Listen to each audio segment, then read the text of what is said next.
नमस्कार विद्यार्थी मित्रों, आप सभी का स्वागत करते हैं मौर्य क्लासेस में बेटा।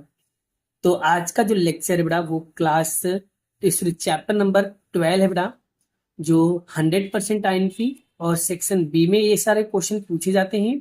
मतलब हम हर एक टाइप के क्वेश्चन को कवर करने की कोशिश कर रहे हैं। आपको बहुत सारी चीजें सीखने को मिलेगा बेटा। बहुत इंपॉर्टेंट है, बहुत ज्यादा इंपॉर्टेंट है। ठीक है ना। तो सारे टाइप के क्वेश्चन पर आप लोग को जरूर प्रैक्टिस करना चाहिए। ठीक है, क्योंकि ये सब क्वेश्चन कैसे इंपॉर्टेंट क्वेश्चन है ना। तो सारे क्वेश्चन आप लोगों को क्या करना है बाबू, प्रैक्टिस करना है ना। तो क्या लिखा है देखो, नीचे दिए गए आवृत्ति वितरण कोष्ठक में सतत आवृत्ति वितरण आपको क्या करना है बाबू, बनाना है। इन्हें सतत सतत आवृत्ति वितरण का कोष्ठक बनाना है। यानी कि सतत आवृत्ति वितरण होता क्या है, पहले वही समझ में नहीं आता तो सर सतत आवृत्ति वितरण बनाएंगे कैसे। बाबू यहाँ पर जो आवृत्ति वितरण आपको बनाया गया है, ये आवृत्ति वितरण असतत आवृत्ति वितरण है। कैसे पता चला सर असतत आवृत्ति वितरण और असतत आवृत्ति वितरण क्या होता है। तो दोनों का पहले मैं मतलब बता देता हूं। अगर सवाल में बोले असतत, असतत और सतत, हमें बोला क्या है सतत आवृत्ति वितरण। असतत का मतलब जैसे कि मेरा 0 से 9 और 10 से 19 और 19 और 20 से 29। और सतत मतलब जैसे 0 से 10, 10 से 20 और 20 से 30। अब दोनों में क्या अंतर देखने को मिल रहा है, ध्यान से देखना बेटा। जैसे कि यहाँ पर 9 लिखा है और यहाँ पर 19 लिखा है। तो ऐसे अगर देखोगे तो देखो दोनों चीजें कैसा दिख रहा है, अलग अलग। यहाँ पर 9 है, यहाँ पर 10 है, मतलब एक का अंतर देखने को मिल रहा है। अब यहाँ पर देखो बेटा 10 और यहाँ पर देखो 10, दोनों कैसा दिख रहा है, सेम सेम। अगर दोनों सेम सेम दिखे तो समझ जाना वो सतत आवृत्ति वितरण है। और अगर दोनों सेम सेम ना दिखे, इसका मतलब वो असतत आवृत्ति वितरण है। अब बताओ बेटा, दोनों का कॉन्सेप्ट पता चला बेटा। तो ये जो असतत आवृत्ति वितरण को हमें कन्वर्ट करना है सतत आवृत्ति वितरण के अंदर। तो कैसे बनाया जाता है सतत आवृत्ति वितरण बेटा। तो यहाँ पर मैंने एक टेबल रेडी कर लिया है, इसी को देख करके हमें क्या करना है, बनाना है बेटा। ठीक है, तो कैसे बनाया जाएगा उसके लिए आपको करना क्या होगा। ये जो पहला वाला समीकरण है बाबू, ये जो पहला वाला जिसे 0 और 49, तो आपको करना क्या होगा, आपको कुछ करना नहीं बेटा। देखो सिर्फ आपको करना क्या होगा, याद रखना बेटा। देखो ये 0 में से बेटा आपको क्या करना है, 0.5 माइनस करना है और इसमें 0.5 प्लस करना है। अगर हम इसमें 0.5 प्लस करें और इसमें हम 0.5 माइनस करें, तो यानी यहाँ पर माइनस करोगे तो माइनस का 0.5 बचेगा। और इसमें अगर 0.5 प्लस करते तो 49.5 हो जाएगा। यही होगा ना बेटा।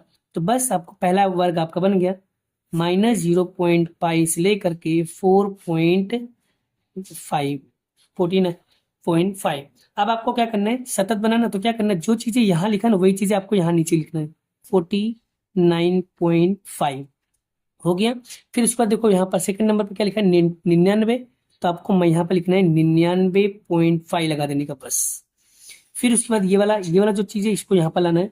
तो 99.5 माइनस, अब यहाँ पर क्या लिखा 149, लिखना 149.5। ये 149.5 इधर लिख दो, फिर इसके 149.5। फिर आपको क्या लिखना है 199, तो 199.5। अब ये वाला उठा के यहाँ पर रख दो, 199.5 से लेकर फिर 249.5, फिर 249.5 से लेकर के ये क्या आएगा 299.5। बस। अब यहाँ पर देखो मैंने कुछ किया कि नहीं किया। देखो अब अगर ध्यान से देखो, देखो दोनों चीज कैसा आ गया, समान आ गया बेटा। दोनों चीज कैसा आ गया, समान आ गया। बस ये था हमारा सतत आवृत्ति वितरण। और ये जो आवृत्ति बेटा, इसको पूरा कॉपी पेस्ट कर दो। 1, 4, 8, 6, 4 और ये 2 बन गया हमारा सतत आवृत्ति वितरण। इस तरीके से बेटा यहाँ पर सतत आवृत्ति वितरण बनाया जाता है। मैंने आपको कॉन्सेप्ट बता दिया और मैंने आपको सिखा भी दिया। अगर आपका कॉन्सेप्ट एकदम अच्छे से क्लियर है ना बेटा, तो प्लीज बेटा वीडियो को जरूर लाइक करना, क्योंकि ऐसे अच्छे अच्छे कंटेंट मैं आप लोगों के लिए लाते रहूंगा और आप लोगों को समझाते रहूंगा। ठीक है ना बेटा। बहुत इंपॉर्टेंट टॉपिक था, सच में बड़ा मजा आ गया क्वेश्चन देख करके। आप लोगों को मजा आया कि नहीं मजा आया, कमेंट करके जरूर बताओ। और हाँ दूसरी चीज बड़ा, एक चीज और मैं आप लोगों से कहना चाहता हूँ। आप लोगों के स्कूल के अंदर जो भी असाइनमेंट दिए गए हों, जो भी क्वेश्चन आप लोगों को दिए गए हैं, उसमें भी अगर कोई क्वेश्चन अगर आप लोगों को नहीं आता है तो सो प्लीज बेटा कमेंट करके मुझे जरूर बताना है। या तो बेटा मैंने कुछ व्हाट्सएप ग्रुप दिया है, उस व्हाट्सएप ग्रुप में आप लोग ज्वाइन हो जाओ और वहां पर आप मुझे क्वेश्चन भेज सकते हो बेटा कि सर ये वाला क्वेश्चन मुझे नहीं आ रहा है, तो मैं क्या करूंगा वो वाला क्वेश्चन सॉल्व करके यूट्यूब पर मैं डालूंगा और आप लोग उस वीडियो को देख करके आप अपना डाउट क्लियर कर सकते हो। है ना मजेदार टॉपिक्स, है ना मजेदार आइडिया। तो आप लोगों को ये चीजें जरूर फॉलो करना है बेटा। ठीक है, चलिए बढ़ते हैं नेक्स्ट क्वेश्चन की ओर।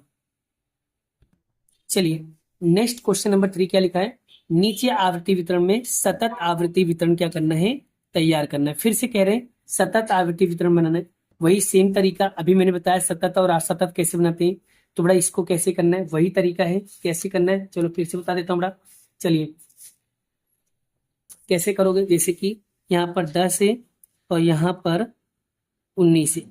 अब बड़ा इसमें हमें क्या करना है, माइनस करना है 0.5, इसमें हमें प्लस करना है 0.5। तो यहाँ पर माइनस करोगे तो 9.5 आ जाएगा और यहाँ पर 19 में 0.5 प्लस करोगे तो 19.5 हो जाएगा। बस पहला आपको बन गया, बस यहाँ पर लिख दो, यानी कि 9.5 से लेकर के 19.5।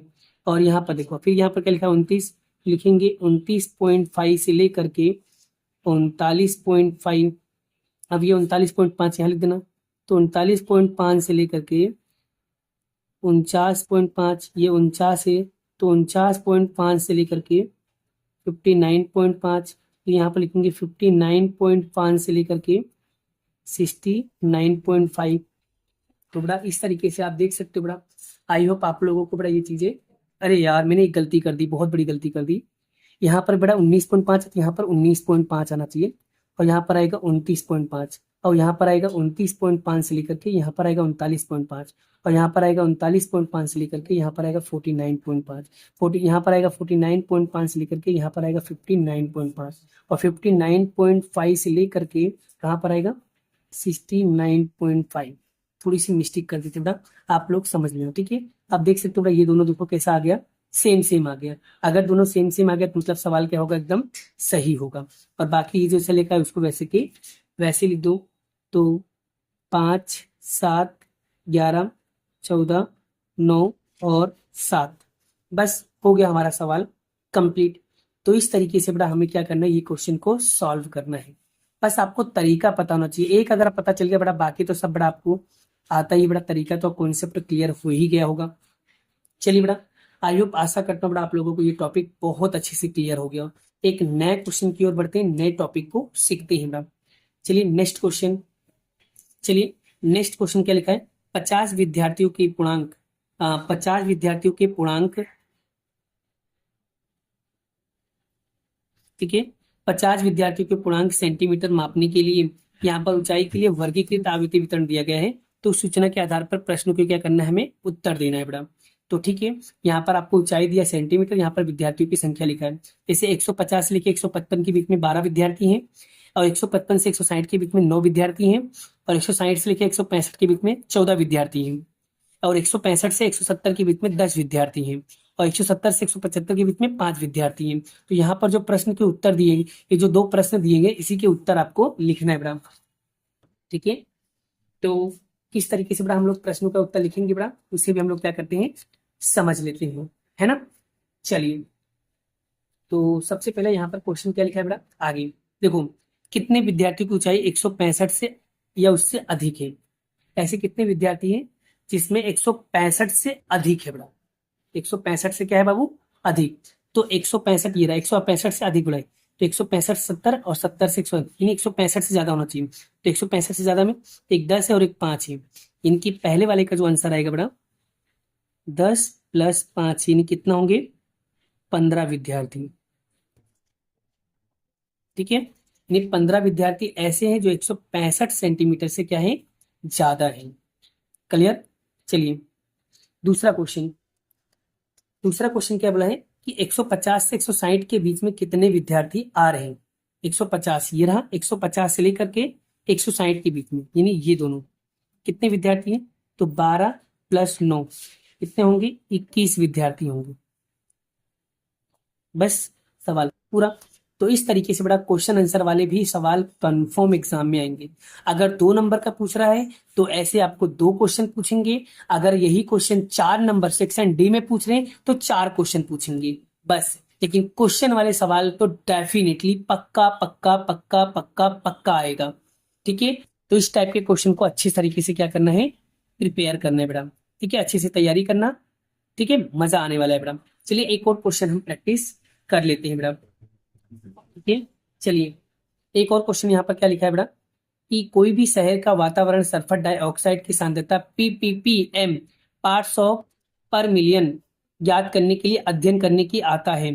तो उसमें 30 दिनों की मिली सूचना वर्गीकृत के लिए यहाँ पर आवृत्ति वितरण का कोष्ठक के अनुसार दिया गया है। उसमें क्वेश्चन ऐसा दिया, सल्फर डाइऑक्साइड मतलब पीपीपी आपको दिया हुआ और यहाँ पर विद्यार्थी दिनों की संख्या दिया गया है बेटा। ठीक है, जैसे 0.00 से लेकर 0.004 तक का आपको 4 विद्यार्थी दिए हैं। 0.04 से 0.08 के बीच में 9 विद्यार्थियों की दिनों की संख्या दिया है। 0.08 से लेकर 0.012 के बीच में आपको 9 दिनों की संख्या दिया है। 0.12 से लेकर 0.16 में 2 दिया है और 0.16 से 0.20 के बीच में 4 दिया है। 0.20 से 0.24 के बीच में 2 दिया है। तो यहाँ पर पहला क्वेश्चन आपसे क्या पूछा है बेटा कि कितने दिनों का सल्फर डाइऑक्साइड की सांद्रता 0.11 से अधिक है। 0.11 से क्या है बाबू, अधिक है। इसने ऐसा बोला है 0.11 से क्या है बाबू, अलग है। सॉरी 0.11 से क्या है, ज्यादा है। 0.11 से क्या है, ज्यादा है। तो 0.11 यहाँ बाहर आ गया, यानी कि कितना आएगा बाबू, तो यहाँ पर ही आएगा। तो 0.11 से क्या है, ज्यादा ये वाला। तो 12 सो 2 4 6 दोनों को प्लस करेंगे, 2 + 4 + 2 तो 4 2 6 2 8, यानी 8 दिन क्या है, ज्यादा है दिन। ठीक है, यानी 0.11 पीपीएम से क्या है, ज्यादा है। अब आगे कितने दिन में सल्फर डाइऑक्साइड 0.08 पीपीएम से क्या है, कम है। 8 पीपीएम से क्या है, कम है। 8 से कम यानी कि ये दोनों 9 और 4। ठीक है, तो यहाँ पर आएगा 4 + 9 कितना होगा बाबू, 13 दिन। 13 दिन यानी कि 0.008 से क्या है, कम है। तो कम में ये दोनों आ गए, लिखा है ना 0.8, ये 0.8 और 0.4 ये दोनों क्या है, 0.08 से कम है। तो ये दोनों को क्या करेंगे, प्लस कर देंगे बेटा। तो आई होप आशा करता हूँ बेटा आपको ये टॉपिक भी बहुत अच्छे से क्लियर हो गया है। एक लास्ट क्वेश्चन भी हम लोग क्या करते हैं, इसे पढ़ लेते हैं। इससे आपको क्या हो जाएगा, कॉन्सेप्ट एकदम अच्छे से क्लियर हो जाएगा। बेटा मैं वही सब चीजें सिखा रहा हूँ जो इंपॉर्टेंट है, जो एग्जाम में बार बार पूछते हैं बेटा। कोई फालतू क्वेश्चन इसलिए मैं नहीं करवाता हूँ बेटा। ठीक है, चलिए बेटा, तो किताब के अंदर बेटा उदाहरण नंबर एक है बेटा, जो बहुत इंपॉर्टेंट है, जो आता ही एग्जाम में बेटा। तो आपको क्या करना है, इसे भी प्रैक्टिस से कर लेना है। तो आप लोगों के पास किताब हो तो निकाल के बैठना बेटा। 9वीं कक्षा में 40 विद्यार्थियों से उनके जन्म महीना बताने के लिए कहा गया है। तो यहाँ इस आंकड़े के आधार पर आपको आलेख बनाया गया है। उस आलेख में से देख करके आपको प्रश्न के उत्तर लिखना है बेटा। जैसे एक बार देख लो, आलेख समझ लो बेटा। यहाँ पर विद्यार्थी की संख्या दिया है, यहाँ पर जन्मों की संख्या दिया है कि कौन सा विद्यार्थी मतलब कितने विद्यार्थी कौन से महीने में कितने विद्यार्थी पैदा हुए थे। तो उसका यहाँ पर लिखा हुआ है कि जैसे जैसे यहाँ पर पूछा जनवरी में, तो जनवरी में 3 विद्यार्थी पैदा हुए थे, फरवरी में 4 और मार्च के अंदर 2 और अप्रैल में भी 2, मई में 5, जून में 1 और उसके बाद जुलाई में 2, फिर उसके बाद अगस्त के अंदर बड़ा अगस्त में आपको देखोगे तो 6, फिर सितंबर में बड़ा 4, फिर अक्टूबर में देखोगे तो बड़ा अक्टूबर में 5, इसमें भी 5, इसमें भी 5। इस तरीके से बड़ा विद्यार्थी। तो यहाँ पर पहला जो क्वेश्चन पूछा गया बड़ा, नवंबर महीने में कितने विद्यार्थियों का जन्म हुआ था बाबू। तो नवंबर महीना कहाँ है बेटा, ये रहा। तो नवंबर महीने में कितने विद्यार्थी थे बेटा, 4। तो नवंबर महीने में देखो यहाँ पर लिखा, नवंबर महीने में 4 विद्यार्थियों का जन्म हुआ था। फिर दूसरा, किस महीने में सबसे अधिक विद्यार्थियों का जन्म हुआ था। तो इसमें से देखो सबसे ज्यादा विद्यार्थी अगस्त महीने में सबसे ज्यादा विद्यार्थी पैदा हुए थे। तो अगस्त महीने में सबसे अधिक विद्यार्थियों का क्या हुआ, जन्म हुआ। बस इस तरीके से क्या करना है, क्वेश्चन का उत्तर आप लोगों को क्या करना है, देना है बेटा। बस 2 नंबर का 2 क्वेश्चन एग्जाम में इसी तरीके से क्वेश्चन पूछे जाते हैं बेटा। अगर आपको फिर भी कोई डाउट या कंफ्यूजन होता है बेटा, तो प्लीज बेटा आप लोग मुझसे क्वेश्चन वगैरह पूछ सकते हो बेटा। आई होप सेक्शन बी के जितने भी टाइप के क्वेश्चन थे बेटा, मैंने वो सारे टाइप के क्वेश्चंस करा दिए। नेक्स्ट वीडियो में बेटा मैं आपको सेक्शन डी के क्वेश्चन कराऊंगा, जिसमें बेटा ग्राफ वगैरह बनाना पड़ता है, जिसमें दंड आलेख बनाना पड़ता है, फिर आयात चित्र बनाना पड़ता है, फिर बारंबारता बहुभुज बनाना पड़ता है, मतलब जिसे फ्रीक्वेंसी पॉलीगॉन कहते हैं, हिस्टोग्राम कहते हैं, बार ग्राफ कहते हैं। ये सारी चीज बनाना सिखाऊंगा मैं आपको नेक्स्ट वीडियो में बेटा। अभी के लिए इतना ही, मिलते हैं नेक्स्ट वीडियो में नेक्स्ट लेक्चर के साथ। जय श्री कृष्ण, राधे कृष्ण की जय, जय माता दी दोस्तों, राधे राधे।